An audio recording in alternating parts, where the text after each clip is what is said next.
ठीक है, आपका फर्स्ट चैप्टर का एक पार्ट हो गया जिसमें हमने विद्युत क्षेत्र की तीव्रता और कूलाम्ब के बारे में पढ़ा, मतलब कूलाम्ब बल के बारे में। चैप्टर का सेकंड पार्ट है जिसमें हम विद्युत फ्लक्स और गॉस का प्रमेय के पढ़ेंगे। विद्युत फ्लक्स और गॉस के प्रमेय में भी हम विद्युत क्षेत्र की तीव्रता ही निकालेंगे, इसमें कुछ अलग चीजें नहीं निकालेंगे। बट इसमें विद्युत क्षेत्र की तीव्रता हम जब भी निकालेंगे तो एक वर्ड इसमें इंक्लूड रहेगा, वो है वैद्युत फ्लक्स। तो इस चैप्टर में पहले आपको वैद्युत फ्लक्स समझ जाना है, वैद्युत फ्लक्स क्या चीज है, और जब वैद्युत फ्लक्स समझ जाएंगे तब हम समझेंगे क्या है गॉस का प्रमेय। तो आज के इस लेक्चर में सबसे पहले हम पढ़ेंगे क्या, वैद्युत फ्लक्स क्या चीज है। विद्युत फ्लक्स तक पहुंचने से पहले आपको 2-3 वर्ड्स अच्छे से आने चाहिए, ठीक है। वो 2-3 वर्ड्स है, पहले क्षेत्रफल सदिश किसे कहते हैं, एरिया वेक्टर, आपको ये पता होना चाहिए। दूसरा आपको पता होने चाहिए 3 फॉर्मूले, सबसे पहले तो 2 फॉर्मूले पता होना चाहिए, घन कोण और समतल कोण, जिसके मात्रक होते हैं रेडियन और स्ट्रेट रेडियन। 11th की फिजिक्स पढ़ी होगी तो पहले ही चैप्टर में आता है ये, रेडियन और स्ट्रेट रेडियन, घन कोण और समतल कोण।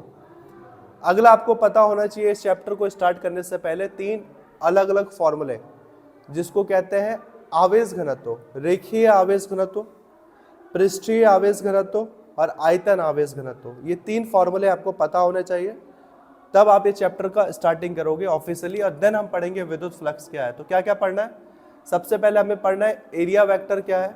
एरिया वेक्टर से भी पहले हमें ये 3 चीज पढ़ना है, समतल आवेश घनत्व, रेखीय आवेश घनत्व, आयतन आवेश घनत्व। फिर पढ़ेंगे एरिया वेक्टर, एरिया वेक्टर जब पढ़ लेंगे तब हम पढ़ेंगे घन कोण और समतल कोण, और जब ये सारे पढ़ लेंगे तो फिर हम पढ़ेंगे वैद्युत फ्लक्स। दिखने में इतने सारे टॉपिक लग रहे हैं, बट ये सारे टॉपिक एक एक लाइन के हैं, बस एक एक लाइन की डेफिनेशंस है, और ये सब फॉर्मूले वाले हैं। एक समझा दिया जाए तो बाकी के 2-3 आप खुद समझ जाओगे, बस थोड़ा सा हिंट करना है मुझे, ठीक है। देखो सबसे पहले हमें क्या पढ़ना है इसमें, आवेश घनत्व के बारे में। किसके बारे में पढ़ रहे हैं, आवेश घनत्व। मैं डायरेक्ट चैप्टर पे एंट्री नहीं करना चाहता हूँ, वो इसलिए क्योंकि बेसिक्स ही कंप्लीट नहीं है, तब घुस के फायदा ही क्या है। मुझे पता है आवेश घनत्व आपको याद नहीं होगा अब तक क्या आवेश घनत्व शायद ही आपके पास पहले कभी आया भी है, फर्स्ट चैप्टर का ही पार्ट होता है आवेश घनत्व। आवेश घनत्व आया हो ना आया हो, बट घनत्व तो आया होगा कभी ना कभी, मैथ में, साइंस में, 8वीं 9वीं 10वीं क्लास में। घनत्व, डेंसिटी, घनत्व का क्या फॉर्मूला होता है, द्रव्यमान बटे आयतन। बस वही पुराना कॉन्सेप्ट लेके चलना है, और हम नए नए 3-4 फॉर्मूले बना लेंगे इससे, क्योंकि आवेश घनत्व 3 टाइप के होते हैं। पहला आवेश घनत्व होता है रेखीय आवेश घनत्व, दूसरा आवेश घनत्व होता है पृष्ठीय आवेश घनत्व, और तीसरा आवेश घनत्व होता है आपका आयतन आवेश घनत्व। 3 टाइप के आवेश घनत्व होते हैं, तो आपको नीचे वो सारी चीजें भी चेंजेस करनी पड़ेंगी, रटना नहीं है बस। रेखीय आवेश घनत्व को इंग्लिश में, आवेश घनत्व को इंग्लिश में कहते हैं, आवेश को क्या कहते हैं चार्ज, घनत्व को क्या कहते हैं डेंसिटी। अब देखो पूरा नाम, रेखीय को कहते हैं लाइन या लीनियर, तो नाम क्या होगा लीनियर चार्ज डेंसिटी।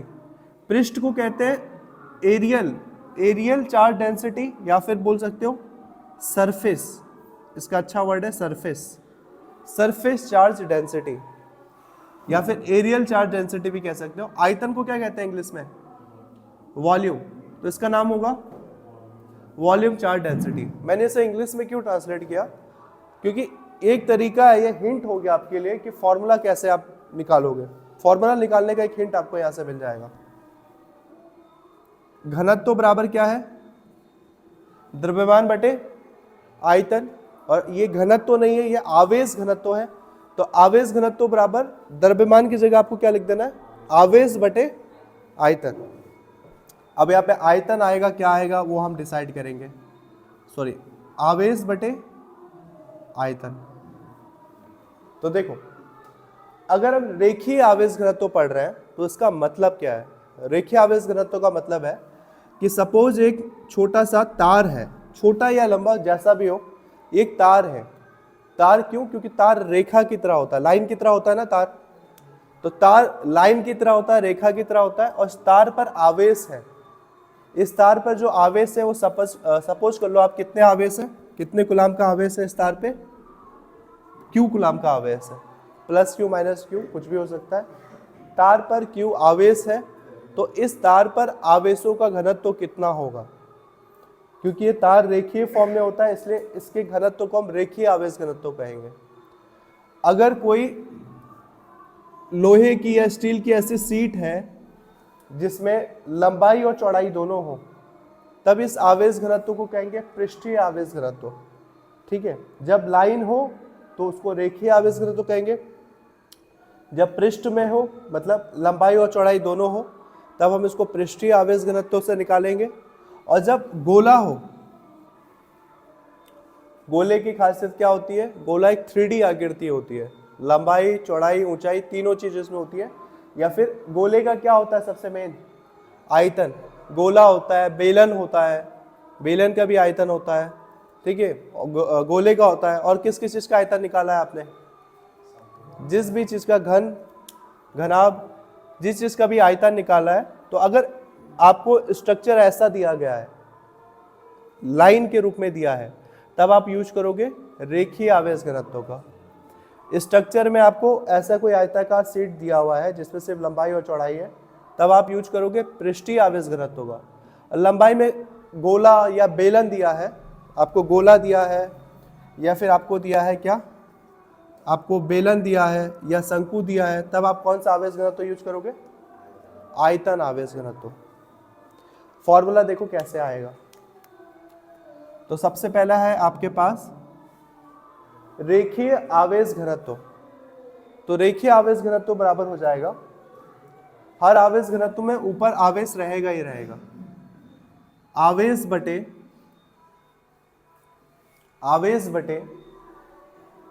क्या होता है नॉर्मली घनत्व का फॉर्मूला, द्रव्यमान बटे आयतन। द्रव्यमान की जगह हमने आवेश रख लिया। आयतन तब होता है जब वो एक्चुअल में कोई 3D आकृति हो, गोला हो या बेलन हो। इस केस में, रेखा की केस में, यहां पर आयतन की जगह क्या रखेंगे हम, आयतन को हम किस चीज से दिखाते हैं, V। तो आयतन जब आएगा तो हम उसको V से दिखाएंगे। जब वो रेखा है तब हम उसको L से दिखाएंगे। L डिनोट करेगा लीनियर चार्ज डेंसिटी। तो सिंपल सा फॉर्मूला होता है इसका, आवेश को किस चीज से दिखाते हैं, Q, और इसको दिखाएंगे L से। तो रेखीय आवेश घनत्व को दिखाया जाएगा Q बटे L से। पृष्ठीय आवेश घनत्व को दिखाया जाएगा, आवेश तो Q ही रहेगा, सपोज इस पे Q आवेश है, लेकिन इसका क्षेत्रफल कितना हो जाएगा, A। कोई रेखा है तो रेखा की हम लंबाई पता करते हैं ना, ये रेखा है तो हमने इसकी लंबाई पता की किस चीज से, L से। कोई लंबाई और चौड़ाई के रूप में है तो हम उसका क्या निकालते हैं, क्षेत्रफल। कोई इस रूप में होगा तो हम उसका क्षेत्रफल नहीं निकालेंगे, हम उसका क्या निकालेंगे, सिंपल सा, इस पे जो चार्ज है उसका हम निकालेंगे आयतन। तो आपको कुछ नहीं करना है, ऊपर Q बटे L, इसके लिए करोगे Q बटे A, सिंपल सा Q बटे A। और जब आयतन आवेश घनत्व निकालेंगे, आयतन आवेश घनत्व, तब फॉर्मूला हो जाएगा Q बटे V। देखो फॉर्मूला वही है आपका एक तरीके से। जैसे जैसे आकृतियां चेंज होती गई, चालक पदार्थ चेंज होते गए, वैसे वैसे हमने फॉर्मूले में छोटी छोटी वैल्यू चेंज की। अगर हमने लाइन लिया है तो L ले लिया, अगर हमने एरिया लिया है, पृष्ठ लिया है तो A ले लिया, और अगर हमने आयतन लिया है, वॉल्यूम लिया है तो हमने V ले लिया।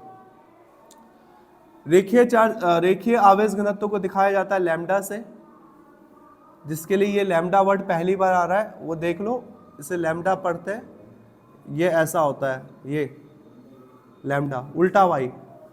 लैम्डा से पृष्ठीय आवेश घनत्व को दिखाते हैं किस चीज से, इससे दिखाते हैं, इससे। इसे क्या कहते हैं, इसे पढ़ते हैं सिग्मा, इसे सिग्मा से दिखाते हैं। और ये पृष्ठीय आवेश घनत्व होता है, इसको रॉ से दिखाते हैं। ये P होता है, ये P नहीं है, P को ऐसे फोल्ड कर दो और ऐसे घुमा दो, ये रॉ होगा, रॉ। तो ये तीन फॉर्मूले हैं आपके पास, लैम्डा, सिग्मा, रॉ। ठीक है, ये सारी चीजें हैं आवेश घनत्व में। तो तीन आवेश घनत्व है, रेखीय आवेश घनत्व Q बटे L, पृष्ठीय आवेश घनत्व Q बटे A, आयतन आवेश घनत्व Q बटे वी, 3 चीजें हैं, ठीक है। याद रह जाएगा, याद रखना पड़ेगा, आपके पास 4-5 डेरिवेशंस आएंगे सिर्फ गॉस परमे में, और गॉस परमे की स्टार्टिंग ही इन्हीं सब चीजों से होगी। याद रह जाएगा, ये नहीं भी रहेगा तो देखो,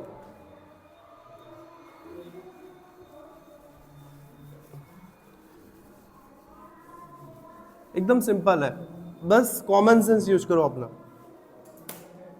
देखो कौन सा आवेश घनत्व निकाल रहे हैं, रेखीय आवेश घनत्व, किस चीज से दिखाते हैं, इससे दिखाते हैं लैम्डा से। कोई भी आवेश घनत्व ऊपर क्या रहेगा, क्यू। रेखा है तो रेखा के लिए क्या होता है, एल, रेखा को एल से दिखाते हैं। कोई भी रेखा होगी तो हम उसकी लंबाई निकालेंगे, जिसमें लंबाई या तो लंबाई होगी, या लंबाई और चौड़ाई होगी, या लंबाई चौड़ाई ऊंचाई, तीनों होगी। तो सिर्फ लंबाई होगी तो एल। पृष्ठीय आवेश घनत्व, आवेश घनत्व किस चीज से दिखाते हैं, सिग्मा। इसमें भी आवेश और पृष्ठ में लंबाई और चौड़ाई दोनों होता है, तो लंबाई और चौड़ाई दोनों हो तो उसको क्या कहते हैं, क्षेत्रफल, क्षेत्रफल। और अगला क्या है आपके पास, आयतन आवेश घनत्व, इसको दिखाते हैं रॉ से, क्यू, और आयतन को किस चीज से दिखाते हैं, वी से। ये सिंपल से 3 फॉर्मूले हैं आपके पास, ये 3 फॉर्मूले हैं छोटे छोटे जो हेल्प करेंगे आपको। हो गया।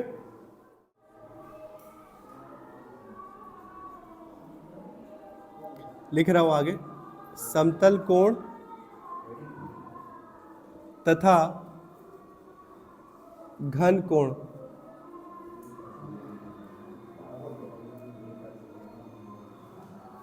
इंग्लिश में से कहते हैं plane angle and solid angle. लिख देता हूं, इंग्लिश में इसको कहते हैं plane angle and solid angle. लेकिन समतल कोण और घन कोण, यहाँ पे 2 अलग अलग टाइप के कोण पूछे गए हैं, तो ये दोनों कोण क्या होते हैं। समतल कोण याद रखना, जब हम वृत्त की बात कर रहे हो, सर्कल की बात कर रहे हो, जब हम सर्कल की बात कर रहे हो, सर्कल को क्या कहते हैं हिंदी में, वृत्त, तब हम समतल कोण का यूज करते हैं। और जब हम गोले पर बनने वाले कोण को याद करते हैं, गोला को क्या कहते हैं, स्फेयर, ठीक है, या फिर बोलो गोला। जब हम किसी गोले पर बनने वाले कोण को याद करते हैं तब उसको घन कोण कहते हैं। देखो सिंपल सा, जब हम बात कर रहे हैं किसी वृत्त की, ये कोई वृत्त हो गया, वृत्त का और एग्जांपल क्या है, जो आपने चूड़ी वगैरह पहना है वो भी तो वृत्त है। और क्या होता है वृत्त, कड़ा पहना हुआ है, ठीक है, ये देखो ये वृत्त है। वृत्त के सेंटर पे सपोज मैं दूरी नाप रहा हूं यहां से लेकर के यहां तक, ठीक है। कभी भी याद रखना, ये आपने कक्षा 6वीं 7वीं में पढ़ा होगा वर्ड चाप, चाप। जब हम वृत्त के केंद्र से एक चाप लेते हैं, चाप मतलब एक एग्जैक्ट दूरी नापेंगे हम और उसको क्या करेंगे, कट करेंगे, तो उसको हम क्या कहते हैं, चाप। तो वृत्त के केंद्र से चाप लेते हैं, तो चाप द्वारा जो सेंटर पे बनता है कोण, वही आपका कोण डिसाइड करता है समतल कोण होगा क्या होगा और घन कोण क्या होगा। तो ये सिंपल सा है समतल कोण, जब किसी वृत्त की वजह से बना। और घन कोण क्या होता है, घन कोण होगा ये, जैसे ये हो गया गोला, तो गोले पे एक बीच में एकदम रैंडम बीच में एक ऐसा पॉइंट होगा, और ये पॉइंट गोले पे एक ऊपर की तरफ और एक नीचे की तरफ, 2 साइड से। कैसे बोल रहा हूं, जैसे कि गोला है अगर आपके पास, तो ये गोला हो गया, गोला पे एक एंगल बनेगा, ये हो गया इसका सेंटर, सपोज इस गोले का सेंटर सपोज ये हो गया, तो इस सेंटर से एक ऊपर की तरफ और एक नीचे की तरफ आप लाइन ड्रॉ करोगे, और इसके बीच बनने वाले कोण को हम कहेंगे घन कोण। जैसे कि ये है तो एक ऐसे ले लो मार्कर और एक इस साइड से ले लो, ठीक है, 2 टाइप से, तो इसी को कहेंगे घन कोण। कैसे कह रहा हूं, जैसे ये दिखा लो ऐसे में, मेरी अभी नीचे हथेलियां जो एंगल क्रिएट कर रही हैं वही आपका कौन सा कोण है, घन कोण है, क्योंकि ये 3D आकृति के कारण बनने वाला कोण है। डिफरेंस ये है कि समतल कोण को थीटा से दिखाते हैं और घन कोण को किस चीज से दिखाते हैं, इसको दिखाते हैं ओमेगा से। अब जो पहली बार पढ़ रहा है, जिसे पूरी 11th मिस कर दी और 12th में एंट्री हो रही है, तो ये W नहीं है, ध्यान देना। W आपका ऐसे होता है, ये कर्ल है अंदर की तरफ, इसे ओमेगा कहते हैं। ठीक है, बहुत सारे वर्ड आपको नहीं मिल रहे हैं, लैम्डा, सिग्मा, इसे रॉ कहते हैं, रॉ लिखा दूंगा मैं अलग से अगर चाहिए। इससे कहते हैं ओमेगा। तो घन कोण को किस चीज से दिखाते हैं हम, ओमेगा से दिखाते हैं। ठीक है, फॉर्मूले एकदम सिंपल से है, फॉर्मूला छोड़ो, पहले डेफिनेशन देख लो। डेफिनेशन क्या हो जाएगा, देखो ये तीनों के आने के चांसेस बहुत कम रहते हैं, बट ये आपको डेरिवेशन में हेल्प करेगा ये फॉर्मूले। बट ये फॉर्मूले आपको डायरेक्ट पूछे भी जाते हैं डेफिनेशन के साथ। ठीक है, आपको हेल्प भी करेगा डेरिवेशन में, और इसका डायरेक्ट डेफिनेशन भी पूछता है। तो समतल कोण क्या है, सोचो, समतल कोण किस पे बनता है, वृत्त पे बनता है कि गोले पे बनता है, वृत्त पे बनता है। आपकी चूड़ी, कड़ा जो भी है उसके कारण बनने वाला कोण। तो किसी वृत्त के केंद्र पर चाप द्वारा बना कोण, देखो समझो, ये पहला डायग्राम है समतल कोण का। तो ये वृत्त है, वृत्त के केंद्र पर एक आपने चाप लिया, इसको कट किया, तो वृत्त के केंद्र पर चाप द्वारा बना कोण क्या कहलाता है, समतल कोण कहलाता है। अब ये जितनी भी एंगल को होगा, अगर वृत्त को पूरा घुमाए तो एंगल कितना हो जाएगा, 360 डिग्री होता है पूरा। आपने थोड़ा सा कट किया तो यही एंगल आपका समतल कोण है। तो डेफिनेशन याद रखो, वृत्त के केंद्र पर चाप द्वारा बना कोण समतल कोण कहलाता है। घन कोण में आपको वृत्त हटा के कौन सा वर्ड यूज कर देना है, स्फेयर। स्फेयर को क्या बोलते हैं हम, गोला। सिर्फ गोला ही नहीं, वो बेलन के लिए भी हो सकता है।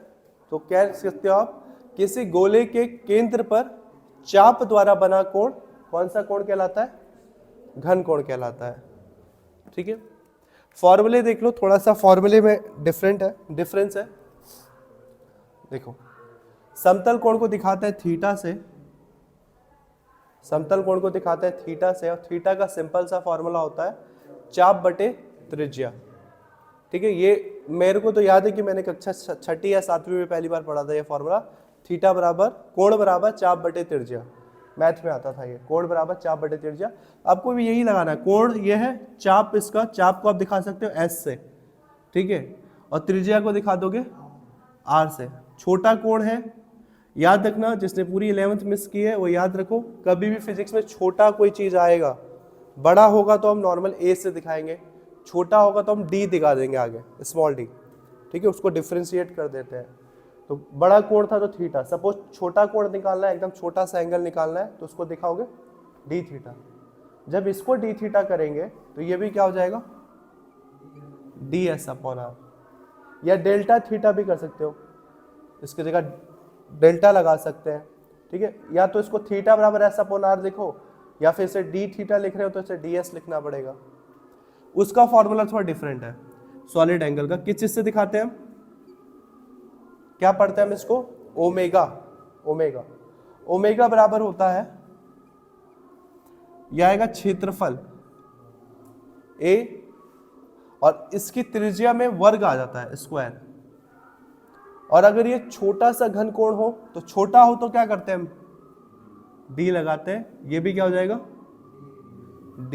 डी ओमेगा बराबर डी अपॉन आर स्क्वायर। तो ये इसका फॉर्मूला समतल कोण का, ये घन कोण का फॉर्मूला। ठीक है, वहां से दिख भी रहा है। ठीक है,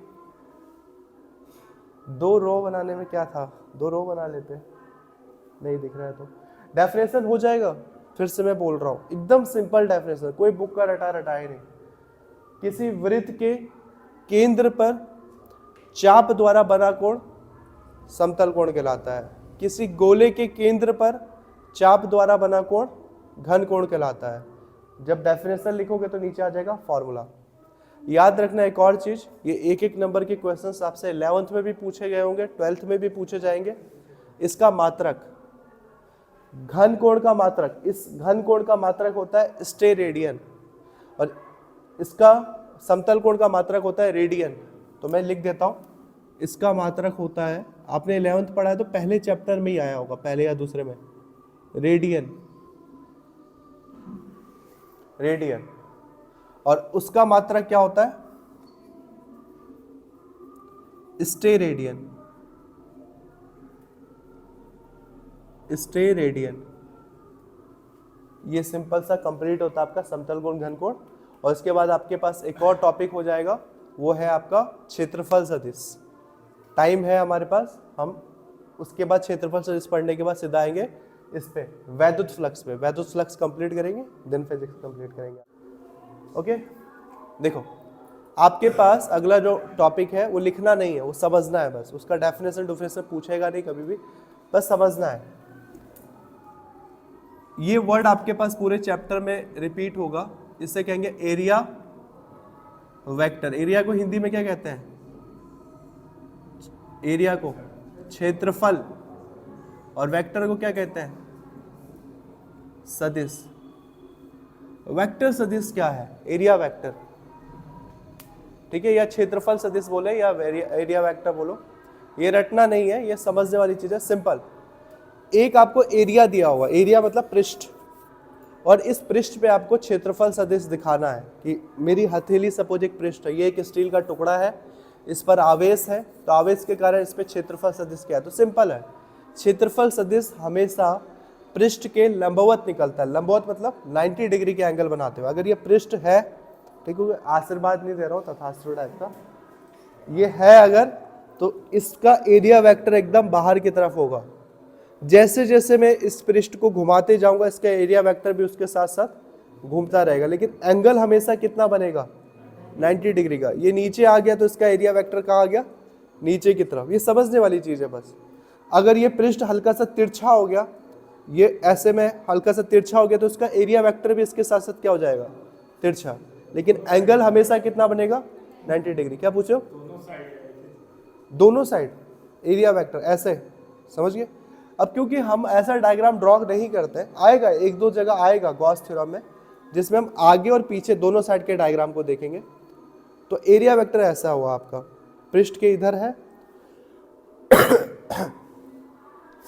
समझ गए एरिया वेक्टर क्या है, पृष्ठ है तो पृष्ठ से सीधा 90 डिग्री आगे की तरफ, आगे ही नहीं पीछे की तरफ भी, या बीच में मान लो इधर से भी 90 डिग्री, उधर से भी 90 डिग्री, ऐसे भी, तो ऊपर भी नीचे भी, बट हम किसी एक डायरेक्शन को लेंगे, जो आगे दिख रहा है वही लेंगे हम। तो क्षेत्रफल सदिश क्या होता है, क्लियर हो गया। अब आओ मेन टॉपिक पे, अब लिखो हेडिंग वैद्युत फ्लक्स। ये सब समझ गए तो वैद्युत फ्लक्स समझना बहुत आसान हो जाएगा। हेडिंग लिखो वैद्युत फ्लक्स।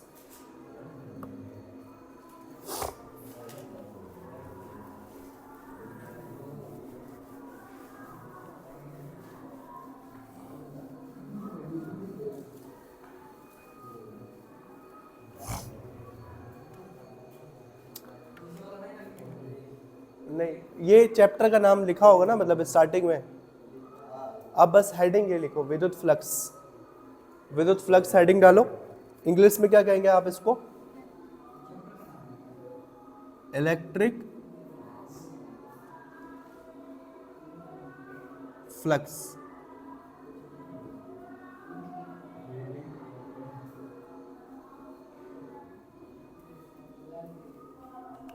कुछ कह रहे हो,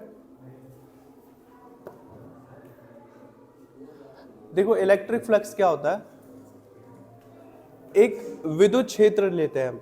विद्युत क्षेत्र कैसे बनाते हैं हम, विद्युत क्षेत्र बनाने के लिए हमें बहुत सारी क्या लेनी पड़ती है, विद्युत बल रेखाएं लेनी पड़ती हैं, इलेक्ट्रिक फील्ड लाइंस। इन रेखाओं को हम क्या कहते हैं,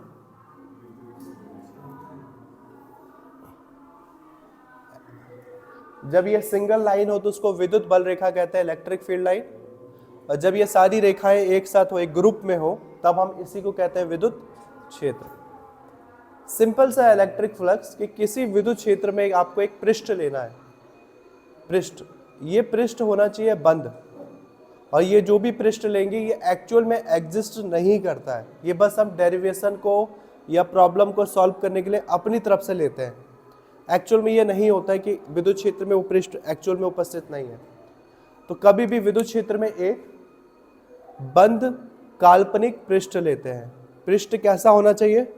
बंद। और पृष्ठ में कोई फिक्स नहीं है कि आप आयत ही लो, मैं बार बार ऐसे कह रहा हूं तो आयत ही लो, कैसा भी लो, बस वो कैसा होना चाहिए? बंद होना चाहिए। हम जानबूझकर आयत और वृत्त लेते हैं क्योंकि फॉर्मूले निकालना आसान है, उनके क्षेत्रफल निकालना आसान है। रैंडमली कुछ भी जलेबी बनाओगे तो फिर उसका क्षेत्रफल कैसे निकालोगे? वो दिक्कत पड़ जाएगा। तो किसी विद्युत क्षेत्र में कैसा पृष्ठ रखा गया है? एक बंद और काल्पनिक पृष्ठ रखा गया है। ठीक है, तो किसी विद्युत क्षेत्र में मैं एक बंद और काल्पनिक पृष्ठ बना रहा हूं। सबसे आसान डायग्राम यही बनता है, इसलिए यही बनाते हैं हम हर बार। ठीक है, आप स्केल से अच्छे से ड्रॉ करना है इसको। तो किसी विद्युत क्षेत्र में एक बंद और काल्पनिक पृष्ठ है। ठीक है, अब मैं डेफिनेशन पढ़ रहा हूं इसका, विद्युत फ्लक्स का। दो तरीके से डेफिनेशन आएगा। पहला सिंपल वाला डेफिनेशन देखो, सिंपल सा। विद्युत क्षेत्र में स्थित किसी बंद काल्पनिक पृष्ठ से होकर गुजरने वाली विद्युत बल रेखाओं की संख्या या विद्युत बल रेखाओं का मान विद्युत फ्लक्स कहलाता है। अगर सामान्य लैंग्वेज में समझना है तो ये जो बंद काल्पनिक पृष्ठ आपको दिख रहा है ब्लैक कलर का, इसमें से कितनी विद्युत बल रेखाएं गुजर रही हैं? 3 गुजर रही हैं। तो इसका विद्युत फ्लक्स कितना होगा? 3। ठीक है, अगर मैंने विद्युत बल रेखाओं का मान बढ़ा दिया तो इसकी विद्युत फ्लक्स भी क्या हो जाएंगी? इंक्रीज कर जाएगी। अब कितना हो गया? 1 2 3 4 5 6।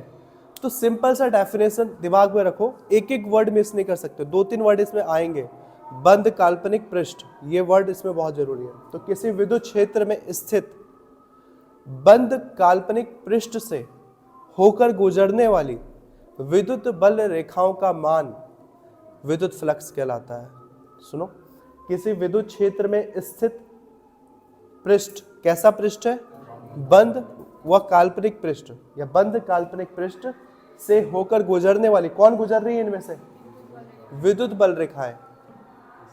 इन्हीं के जो मान है इसको हम कहेंगे विद्युत फ्लक्स। ठीक है, लेते हैं सिंपल सा। अब फॉर्मूला कैसे निकलेगा इसका? देखो, विद्युत फ्लक्स को दिखाया जाता है फाई से। फाई, ये जो विद्युत फ्लक्स है इसको दिखाया जाता है फाई से। आपको पूरी फिजिक्स में 2 टाइप के विद्युत फ्लक्स आएंगे। एक आएगा विद्युत के वजह से, आवेश के वजह से उत्पन्न होने वाला विद्युत फ्लक्स, और एक आएगा चुंबक के वजह से उत्पन्न होने वाला विद्युत फ्लक्स। ठीक है, सॉरी, आवेश की वजह से उत्पन्न होगा तो विद्युत फ्लक्स कहेंगे, और चुंबक की वजह से उत्पन्न होगा तो चुंबकीय फ्लक्स कहेंगे। जब आवेश की वजह से उत्पन्न हो या विद्युत की वजह से उत्पन्न हो तो उसको हम कहेंगे फाई ई। ई मतलब इलेक्ट्रिसिटी, फाई और बेस में ई। और जब चुंबक की वजह से उत्पन्न होगा तो फाई के बेस में क्या रख देंगे? बी लिख देते हैं, जहां पे भी चुंबक आता है। खैर, अब समझो फॉर्मूला कैसे निकलेगा। ये बंद काल्पनिक पृष्ठ है, मान लिया कि इसका क्षेत्रफल कितना है? ए इसका क्षेत्रफल है, सपोज दैट। इस विद्युत क्षेत्र का मान सपोज कर लो कितना है? ये विद्युत क्षेत्र का मान सपोज कर लो, ये विद्युत क्षेत्र कितना है? ई। और सिर्फ यही ई नहीं है, ये पूरा विद्युत क्षेत्र क्या है? सब जगह किसी पॉइंट में ले लो, ई है, सपोज दैट। और ये जो आपका क्षेत्रफल है ए, हमेशा इसमें क्षेत्रफल के साथ क्षेत्रफल सदिश भी इंक्लूड रहेगा, इसलिए क्षेत्रफल सदिश पहले मैंने बता दिया है। क्षेत्रफल सदिश हमेशा रहेगा साथ में। ठीक है, क्षेत्रफल सदिश कैसा होता है? हमेशा सीधा निकलता है। अगर ये पृष्ठ आपका सीधा होता तो वो क्षेत्रफल सदिश भी कैसे निकलता?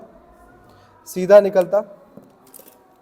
देखो, अगर ये आपका होता तो ये सीधा ऐसे निकलता, सीधा ई के साथ ही निकल जाता। बट आपका जो पृष्ठ है ये हल्का सा क्या टिल्ट है, तिरछा है। तिरछा का मतलब ये विद्युत क्षेत्र के साथ एंगल बना रहा है।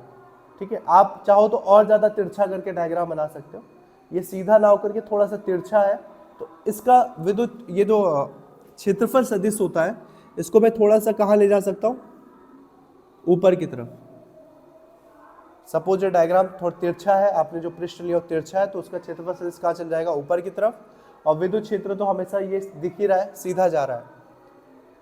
क्षेत्रफल सदिश को किस चीज से दिखाते हैं, देखो एरिया को ए से दिखाया, तो एरिया वेक्टर को किस चीज से दिखाएंगे, क्षेत्रफल सदिश को एरिया वेक्टर कहते हैं ना, तो एरिया को ए से दिखाते हैं, तो एरिया वेक्टर को, वेक्टर का मतलब तीर का निशान, तो ये दिखा दिया एरिया वेक्टर, तीर का निशान।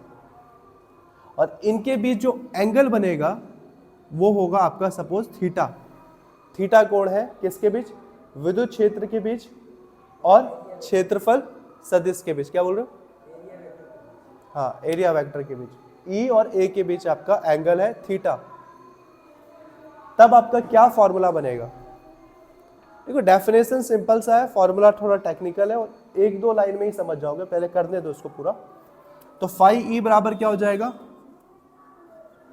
ई डॉट, और ये सपोज इस छोटे से क्षेत्र से निकलने वाला मैं एरिया वेक्टर निकाल रहा हूं, सपोज ये छोटे से क्षेत्र से, तो मेरा एरिया वेक्टर होगा डी, छोटा सा निकाला तो डी ए लिख सकता हूं, बड़े से क्षेत्र से निकाल रहे हो तो ए लिखेंगे, मैं इसे डी फाई करूंगा तो मैं इसे डी ए करूंगा, ये फाई है तो मैंने इसको ए छोड़ा हुआ है। तो फ्लक्स क्या होगा, फ्लक्स सिंपल सा हो जाएगा विद्युत क्षेत्र और एरिया के बीच का डॉट प्रोडक्ट, इनके बीच डॉट लगा है तो ये होगा डॉट प्रोडक्ट। और इससे पहले भी 11th क्लास में समझाया हुआ है आपको, कभी भी वेक्टर, जिसने नहीं पढ़ा है वेक्टर वगैरह, वो ये दो फॉर्मूले ध्यान से देख लो, या पढ़ा भी है याद नहीं है तब भी देखो, ये बार बार रिपीट होगा। ए डॉट बी है, अगर ये वेक्टर लगे हुए हैं, ए डॉट बी है, तो इसका आंसर हो जाता है ए बी कॉस थीटा। और अगर ये ए और बी के बीच में क्रॉस लग गया अगर, तो इसका आंसर हो जाता है ए बी साइन थीटा, ठीक है। तो इसलिए इसका फॉर्मूला हो जाएगा फाई ई बराबर ई, अब देखो जब साइन और कॉस के रूप में लिखते हैं तो ये तीर का निशान हटा देते हैं वेक्टर, तो ये कितना हो जाएगा, ई और ए के बीच में कौन सा प्रोडक्ट है, डॉट या क्रॉस, डॉट है तो क्या आएगा, कॉस थीटा, तो ये आ जाएगा ई ए कॉस थीटा। ये आपका फॉर्मूला है, ये भी फॉर्मूला ही है,